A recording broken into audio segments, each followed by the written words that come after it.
بسم الله الرحمن الرحيم. الحمد لله رب العالمين، والصلاة والسلام على سيد المرسلين وعلى آله وأصحابه أجمعين. أعوذ بالله من الشيطان الرجيم. بسم الله الرحمن الرحيم. وكذب بالحسنى فسنيسره للعسرى. آج کی گفتگو کا موضوع ہے آپ کا عمل ہی آپ کا مقدر ہے۔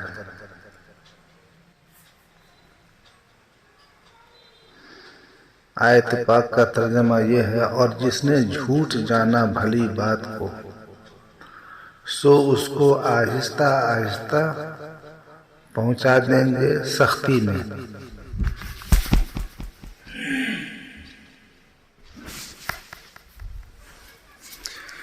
اس آیت شریفہ کے تحت امام بخاری رحمۃ اللہ علیہ نے بخاری شریف جلد نمبر 2 صفحہ نمبر 738 پر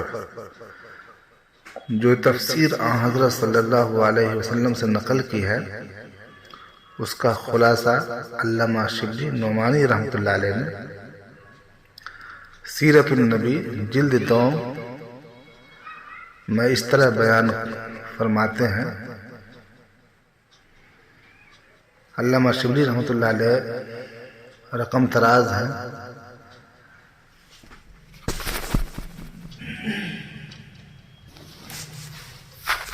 عام خیال یہ تھا کہ قوائے عملیہ کے بیکار کر دینے کا نام تقدیر ہے۔ تقدیر میں جو کچھ لکھا ہوگا اس کو کوئی عملی طاقت مٹا نہیں سکتی،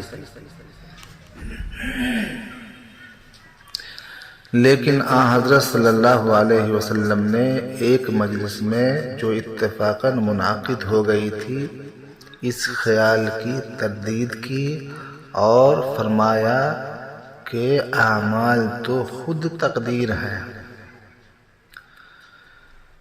انسان کو خدا جن اعمال کی توفیق دیتا ہے وہی اس کا نوشتہ تقدیر ہیں۔ اس لیے توکل قوت عمل کے بیکار کر دینے کا نام نہیں۔ چنانچہ صحابہ کرام رضی اللہ تعالی عنہم اجمعین ایک جنازہ میں شریک تھے۔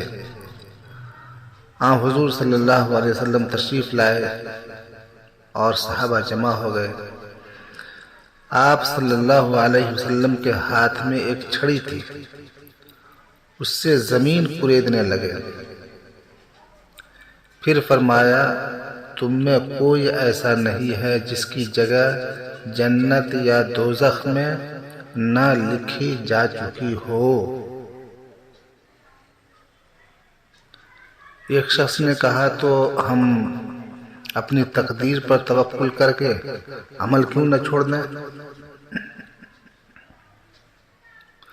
جو شخص سعادت مند ہوگا وہ خود بخود سعادت مندوں میں داخل ہو جائے گا، اور جو شخص بدبخت ہوگا وہ بدبختوں سے جا ملے گا۔ آپ صلی اللہ علیہ وسلم نے فرمایا، سعادت مند وہ لوگ ہیں جن کو سعادت مندوں کے عمل کی توفیق دی جاتی ہے، اور بدبخت وہ ہیں جن کے لیے شقاوت کے کام کے اسباب جمع ہو جاتے ہیں۔ اس مضمون کو آپ حضرات بار بار سنیں اور سمجھیں۔ انشاءاللہ اس کی برکت سے آپ کے اندر اچھے اعمال کے لیے مجاہدہ کرنے کا جذبہ پیدا ہوگا، اور برے اعمال اور غفلت و کوتاہی والی زندگی سے نجات ملے گی۔ اللہ تبارک و تعالی ہم سبوں کو صحیح عقل و شعور عطا فرمائے، صحیح فکر عطا فرمائے، اور اپنے خوش نصیب بندوں میں شامل فرمائے۔